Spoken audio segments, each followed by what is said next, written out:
बिस्मिल्लाहिर्रहमानिर्रहीम अस्सलाम वालेकुम स्टूडेंट्स मैं उम्मीद करता हूँ कि आप सब खैरियत से होंगे। स्टूडेंट्स आज के इस क्लास में हम FPSC के सिलेबस के मुताबिक एक दूसरा प्ले को डिस्कस करेंगे जिसका नाम है हार्ट ब्रेक हाउस। तो बेटा शुरू करते हैं। हार्ट ब्रेक हाउस हमारे पास एक प्ले है जो कि GB शॉ ने लिखी है, यानी जॉर्ज बर्नार्ड शॉ ने। अब बेटे थोड़ा सा इस प्ले के ऊपर हम बात करेंगे, फिर हम GB शॉ के ऊपर भी थोड़ा सा बात करेंगे। सबसे पहले बेटा आप देख ले, ये हमारे पास कॉमेडी है। हाँ बेटा ये भी जहन में याद रखिएगा कि यहाँ पर चंद ट्रेजिक सीन भी है लेकिन है कॉमेडी। इसके अंदर हमारे पास टोटल 3 एक्ट्स हैं, ठीक है बेटा। और ये प्ले जो है ये हमारे पास पब्लिश हुई 1919 में, 1920 में ये परफॉर्म हुई।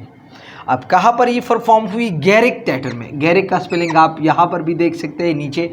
गैरिक थिएटर में ये प्ले परफॉर्म हुई है। अगर इसकी सेटिंग के ऊपर हम बात करें बेटा तो इसका सेटिंग कुछ यूँ है कि डिनर पार्टी अरेंज हुई है। डिनर पार्टी उसका एक सेटिंग है।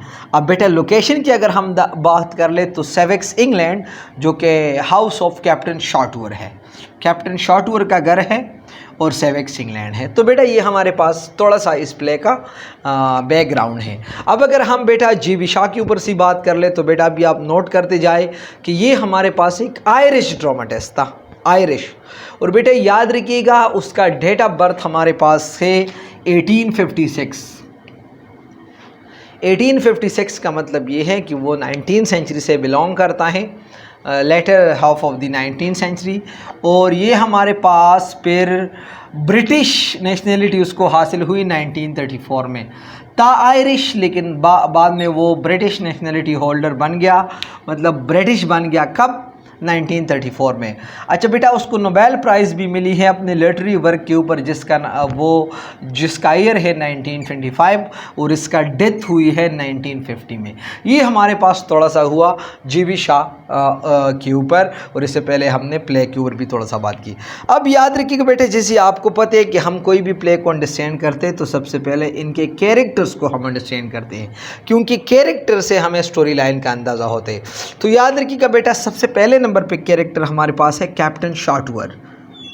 कैप्टन शॉटवर एक रिटायर्ड सी कैप्टन है जिसका एज हमारे पास 80 ईयर्स ओल्ड है, और अभी भी वो ज़िंदगी में सुकून और वो जो है ऐसे ज़िंदगी गुजारना चाहते हैं जो कि वो मुकम्मल तौर पे रिलैक्स हो और उसको हर किस्म की ख्वाहिशात उसकी पूरी हो जाए। बेटा उसकी एक बड़ी बेटी है जिसका नाम है हिजाइने होशाबाई उसका पूरा नाम है, जिसका एज है 44 ईयर्स ओल्ड, और इसका शादी हुई है हेक्टर से। अगर इस हिजाइने के ऊपर में बेटे थोड़ा सा बात कर लूँ तो ये बहुत खूबसूरत बड़े बड़े आंखों वाला और बड़ी खूबसूरत सी लड़की हैं। उसका शोकर है हमारे पास हेक्टर, जबकि हेक्टर बेटा हमारे पास एक रॉन्ग कैरेक्टर है, एक वेमेनाइज़र है, एक बैड कंडक्ट पर्सन है, ठीक है बेटा। मतलब ये है कि वेमेन को झूठ वगैरह बोल के उनको धोखे देते, कभी एक नाम बताते हैं कभी दूसरा नाम बताते हैं बेटा। तो ये जो है उनको धोखे देते हैं, और एक वेमेनाइज़र है, गलत कैरेक्टर है बेटा। उसकी यंगर बेटी है जिसका नाम है अटरवुड। अटरवुड कैप्टन शॉटवर की यंगर बेटी है जिसकी एज है 42 ईयर्स। बेटा ये भी अपनी बड़ी बहन की तरह बहुत ज़्यादा खूबसूरत है, और इसकी शादी हुई है हेस्टिंग से। हेस्टिंग हमारे पास एक खामोश और जो है ज़रा संजीदा पर्सनालिटी है। अब बेटा अटरवुड एंड हेस्टिंग जो है वो ज़्यादातर ओवरसीज़ रहते हैं, वो ऑस्ट्रेलिया में वो ज़्यादातर रहते हैं, ठीक है बेटा। अब बेटा याद रखिएगा कैप्टन शॉटवर की घर में उसने एक नर्स रखी है, नर्स, ठीक है बेटा। और उस नर्स ने खुफिया शादी की है बेलेडन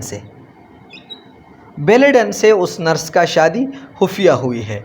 अब बेटा हम आगे बढ़ते हैं एलेडन से कि एलेडन हमारे पास कौन है। बेटा याद रखिएगा एलेडन हमारे पास एक खूबसूरत कैरेक्टर है, एक लड़की है, जवान लड़की है। कि कौन है हमारे पास? ये मिज़ाइनी डन के या मुज़िनी डन की ये बेटी है, मुज़िनी डन की बेटी है। अब मुज़िनी हमारे पास कौन है? मुज़िनी जो है हमारे पास एक नाकाम बिजनेसमैन है जो कि जो है कोई दूसरा बंदा उसको उधार देते हैं, लोन देते हैं पैसों के लिए, वो कारोबार के लिए, बाद में वो नाकाम हो जाता है, ठीक है बेटा। नेक्स्ट कैरेक्टर हमारे पास है बॉस मैग्नम। बॉस मैग्नम हमारे पास बेटा याद रखिएगा एक कैरेक्टर है जो कि एलेडन का फियांसे है और एलेडन के लिए मुंतज़र है कि मैंने एलेडन से शादी करनी है। और बॉस मैग्नम हमारे पास वो बंदा है जिसने एलेडन के बाप को पैसे दिए हैं कि आप इसके ऊपर कारोबार शुरू करें। जैसे ही वो उसका एलेडन का बाप नाकाम हो जाता है, बॉस मैग्नम ख़ुद उस कारोबार को चलाता है और जैसे वो कामयाब हो जाता है तो एलेडन का अब मतलब मिज़ाइने जो है उस कारोबार का हेड बनाता है, चीफ बनाता है।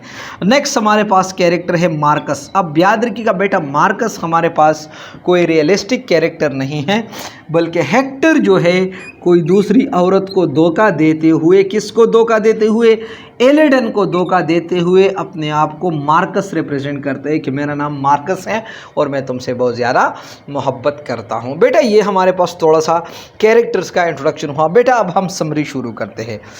याद रखिए कि बेटा यहाँ से ये हिज़ाइने जो हैं, ये कैप्टन शार्टवर की जो हमारे पास एल्डर बेटी है, ये बॉस मैग्नम से प्यार करती है, बॉस मैग्नम से प्यार करती हैं और वो कहते हैं कि मैं वो मेरे प्यार में रहे और मेरा जो है वो लवर रहे। ठीक है बेटा, तो वो क्या करती है और असल में बॉस मैग्नम कौन है जो कि एलेडन के लिए मुंतज़र हैं कि मैंने अपनी शादी उनसे करनी है। अब कहानी कुछ यूँ शुरू होता है कि हमारे पास जो हिज़ाइने हैं, कैप्टन शार्टवर की जो बेटी है, वो एक डिनर पार्टी अरेंज करती है। डिनर पार्टी क्यों वो अरेंज करती है? वो एलेडन को, उनके सारी फैमिली को दावत देती हैं कि आप आज आपका डिनर हमारे साथ होगी। अब डिनर कहाँ पे अरेंज करते हैं? अपने बाप के घर में, कैप्टन शार्टवर के घर में। ये क्यों अरेंज करती है? ये इसलिए अरेंज करती हैं कि हिज़ाइने एलेडन को रिक्वेस्ट करे कि तुम बॉस मैग्नम से शादी ना करें। तो बेटा कहानी कुछ यूँ शुरू होता है कि उस डिनर पार्टी जो कि हिज़ाइने ने अरेंज की, उसमें एलेडन को और इसके सारे फैमिली को दावत दी जाती है, जिसमें एलेडन, मिज़ाइने और इसका जो हमारे पास फियांसे है बॉस मैग्नम, ये तीनों जाते हैं वहाँ पर। लेकिन वेलकम के लिए कोई नहीं होता उस घर में। क्या होता है, वहाँ पर एक चेयर पड़ी हुई होती है, उधर एलेडन ख़ुद बैठती है और शेक्सपियर को, हमारे पास जो प्रोमिनेंट 16-17 सेंचुरी का ड्रामाटिस्ट है जो है, वो 17 सेंचुरी का जो 16 सेंचुरी का जो हमारे पास प्रोमिनेंट ड्रामाटिस्ट हैं, उससे वो जो है वो शुरू करता है, उसको रीड आउट करना शुरू करता है और वो तब तक शेक्सपियर को रीड करते हैं जब तक उसको नींद ना आए। क्या होता है, वो सो जाती है उसी चेयर के ऊपर। अचानक से क्या होता है, अचानक से कैप्टन शार्टवर की सेकंड डाटर, मतलब यंगर डाटर अटरवुड और उसका शौहर जो है हेस्टिंग्स, वो पहुंच जाते हैं इस पार्टी को। कहां से? ऑस्ट्रेलिया से। ऑस्ट्रेलिया से 23 साल बाद आते हैं। कितने साल? 23 साल बाद आते हैं, जो कि मुकम्मल तौर पे अब अटरवुड चेंज हुई है और इतनी चेंज हुई है कि हत्ता के उसका अब्बू भी उसको नहीं पहचानती। वो भी आ जाती है। जैसे ही वो आ जाते हैं दोनों, वो अटरवुड और हेस्टिंग, मतलब अपना मियाँ बीवी, जैसे वो पहुंच जाते हैं तो उसके पहुंचने पे वो एलेडन जो है वो उठ जाती है नींद से। उसी वक्त जो है वो सारे लोग इकट्ठे हो जाते हैं और जब सारे लोग इकट्ठे हो जाते तो आपस में गुफ्तगू और कन्वर्सेशन शुरू होती है। उस कन्वर्सेशन में वो हिज़ाइने एलेडन को कहता है कि तुमने बॉस मैग्नम से शादी नहीं करनी। देखिए मेरे बहन, तुम बॉस मैग्नम से शादी मत करें, मेरा आपके साथ बहुत ज़्यादा हमदर्दी है। मुझे इस बात का इल्म है कि बॉस मैग्नम ने आपके अब्बू को पैसे दिए हैं, लेकिन ये मामला तुम्हारे अब्बू और बॉस मैग्नम के बीच में है। तुम क्यों उनको पैसे देते हो? उनको पैसे मत दो और तुम ऐसा करो, इस बंदे से तुम शादी करो जिससे तुम बहुत ज़्यादा प्यार करती हो। यहाँ पर एलेडन क्या करता है, वो हिज़ाइने को एक सच बोलते हुए कहते हैं कि मैं तुम्हें आज दिल की बात बताती हूँ। मेरे दिल की बात ये है कि मैं एक लड़के से प्यार करता हूँ जिसका नाम है मार्कस। कौन है? मार्कस। और मैं मार्कस से बहुत प्यार करती हूँ, लेकिन मैं बॉस मैग्नम से इसलिए शादी करूँगी क्योंकि उसने मेरे अब्बू को पैसे दिए हैं। उसी असना जो है, उसी वक्त जो है हेक्टर ये पार्टी को एंटर होता है और एलेडन जो है हिज़ाइनों को कहता है कि जिसने खुद से मार्कस बनाया था ये तो यही बंदा है, मतलब हेक्टर है। तो उसे पता चला कि हेक्टर ने तो मुझे धोखा दी, उसने तो खुद मार्कस बनाया था। तो यहाँ पर एलिडन कहती है कि मेरा हार्ट जो है ये ब्रेक हुई, मेरा दिल तोड़ा गया। समझाते हैं नहीं, आई वॉज शॉक्ड, मुझे बहुत सदमा हुआ। अब बेटा ये कन्वर्सेशन, ये बातें होते हैं, ये बातें क्या होता है, बातों बातों में मौज़िनी कहता है, बॉस मैग्नम कहता है कि अब मैं तुम्हें सच सच बताता हूँ कि तुम्हारा अब्बू जो है वो जो नाकाम हुआ है, तो इस नाकामी के पीछे मेरे ही हाथ है, मैंने ही तुम्हारे अब्बू को नाकाम बनाया है। इसके बावजूद क्या होता है, एलिडन उसको कहते हैं कि कोई बात नहीं, अगर तुमने मेरे अब्बू को नाकाम भी बनाया है फिर भी मैंने तुमसे ही शादी करनी है। समझाते या नहीं? ठीक है, कहानी कुछ इस तरह बढ़ती है। ये कन्वर्सेशन होती है, अचानक से फायरिंग की आवाज़ आती है और ये आवाज़ आती है कि चोर है, चोर है, चोर है। अब बेटा क्या होता है कि सब लोग इकट्ठे हो जाते हैं, वहाँ जब देखते तो ये बेलेडन होता है। बेलेडन लोग उनको पकड़ते हैं, ये असल में चोर नहीं है, ये कैप्टन शॉटवर की एक जासूस है। ये बड़ी फैमिली से बिलोंग करता है, लेकिन एक जासूस की तरह वो काम करता है कि चोर है, चोर है, चोर है बेटा। तो क्या होता है कि बाद में उसको ये लोग छोड़ते हैं। अब बेटा अब आगे क्या होता है कहानी में, जैसे ये शोर शराबा ख़त्म हो जाता है, अब बॉस मैग्नम खुद इस बात को रिवील करता है कि ये जो पैसे मैंने तुम्हारे बाप को दिए हैं या जो पैसे मैं चलाता हूँ ये मेरे खुद के पैसे नहीं हैं, लेकिन जबकि ये सारे पैसे इन्वेस्टर्स का है, मैं उनसे ये पैसे लेता हूँ और दूसरे को मैं देता हूँ और इससे वो कारोबार चलाते हैं, मुझे भी पैसे आते हैं, उनको भी पैसे आते हैं। जब उसे सच का पता चला, सच का अंदाज़ा उसको चला, तो एलिडन ने बॉस मैग्नम से शादी करने से इनकार की कि मैंने तुमसे नहीं शादी करनी।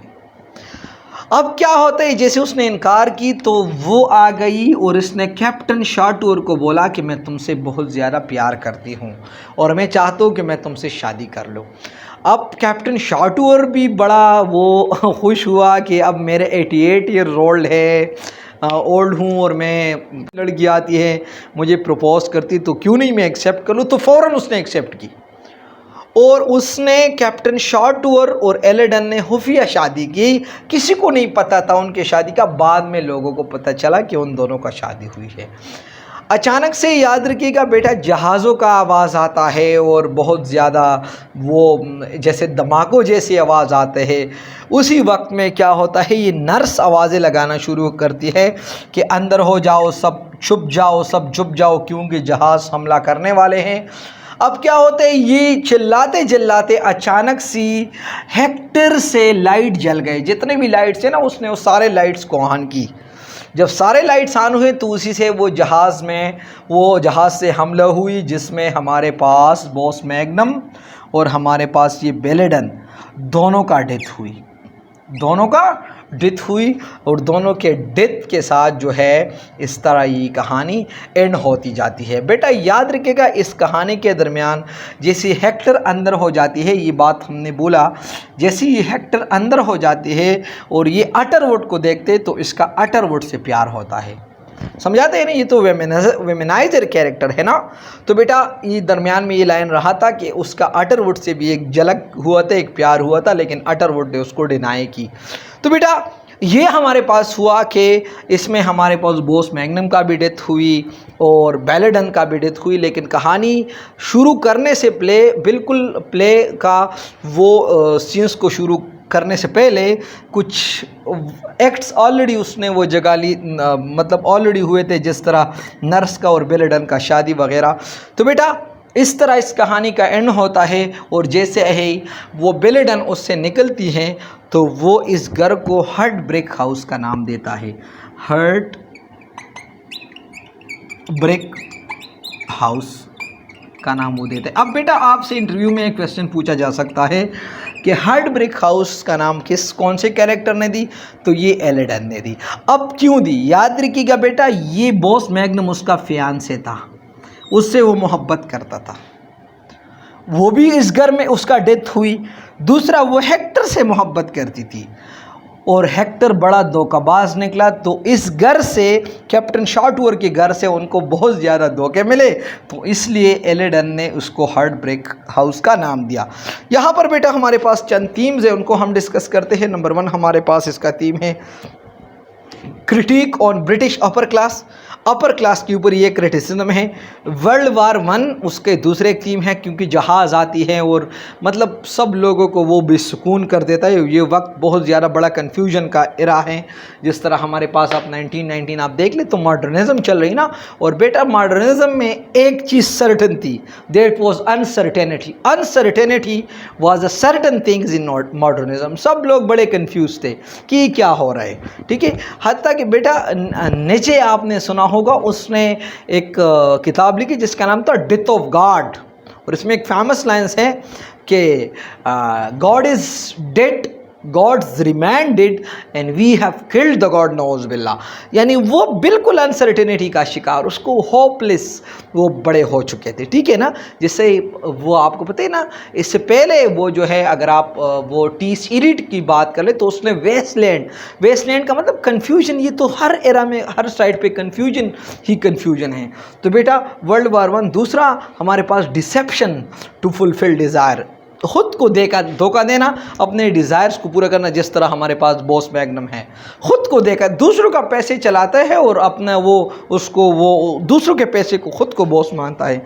नेक्स्ट हमारे पास मनी एंड मॉरल, मतलब पैसों के ज़रिए अपने मॉरल चेंज करना। जिस तरह हमारे पास एलेडन बॉस मैग्नम से प्यार करती थी, जब उसे पता चला कि पैसे तो उनके अपने नहीं हैं, तो अचानक से उसने कैप्टन शॉटवर से बात की, शादी की। तो बेटा ये हमारे पास हुआ आज का थोड़ा सा बैकग्राउंड और डिटेल हार्ट ब्रेक हाउस का। कोई सवाल है तो आप पूछ सकते हैं बेटा, सवाल ना हो।